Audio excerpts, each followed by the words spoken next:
Recognize Mr. Swalwell for his 5 minutes of questioning. Thank you, Chairman.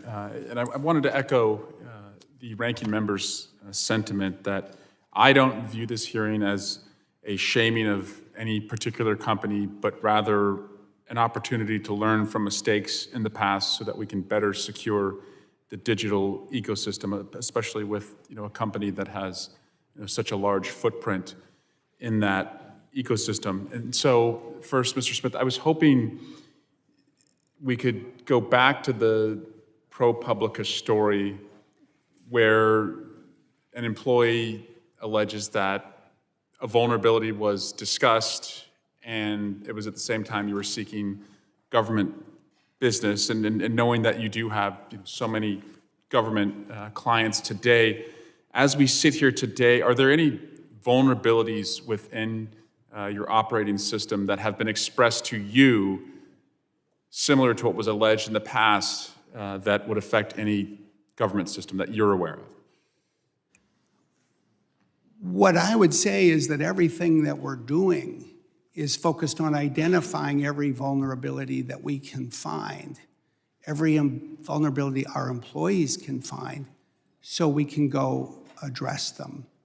And given the diversity of digital technology, given the complexity, I'm not sitting here today aware of anything that fits your description, but I am constantly hoping that every day we'll have people who find something and raise it so we can fix it. That's the culture we need, I think. So we can fix it, which I think is the Exactly. theme here today. And in that spirit of what can we fix, what did you learn from the internal decision-making process on updating the blog post on the root cause of how the Chinese threat actor got the key? Like what would you do differently in a existing attack? We get a lot of times people say, why do you update things so often? You lose people's attention. I think the answer is because we need to. And we updated that particular blog 4 times. It was at least 1 time too few. We should have updated it again. And so I just think that the lesson learned is, maybe it's something you see a lot in life. It's hard to over-communicate.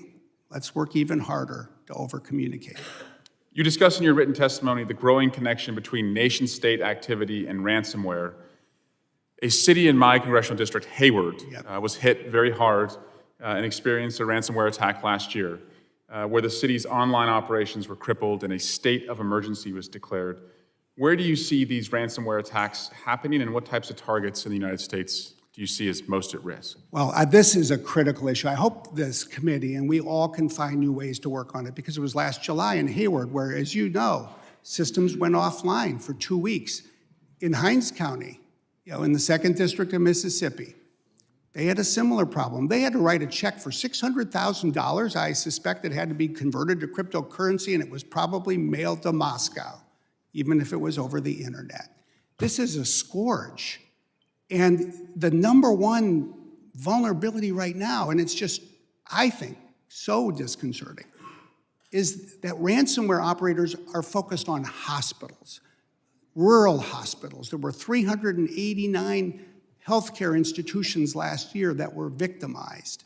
And so some of the suggestions that the chairman and ranking member Thompson alluded to at the beginning, I think require that we all come together to help these institutions. We launched an initiative just 3 days ago, and we weren't alone. The White House did it, Google did it. We all need to do this together. But I also think we need to send a message. I think that message has to be sent to Moscow.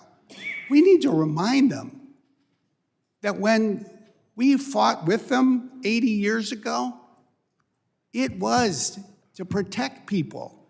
And it was reflected 4 years later in the Geneva Convention that said even in times of war, governments have to protect civilians. And this is supposed to be a time of peace, at least between our 2 countries. And what are they doing? They are enabling their employees to use the tools they get at work and go home and run these ransomware operations and target hospitals or cities and counties, schools, the Jackson School District, the Vicksburg Warner School District. This is unconscionable. And I think we have to find our voice, not only for ourselves, but with our allies, and not only as governments, but with the tech sector, with the business community. And we have to find a way as a country to create a deterrent reaction. Because right now, this is just open season. It's open season on the most vulnerable people in our country, and we have to find a way to change that. Thank you, Mr. Smith. Yield back. The gentleman yields. I now recognize Mr. Jimenez for 5 minutes of questioning. Thank you,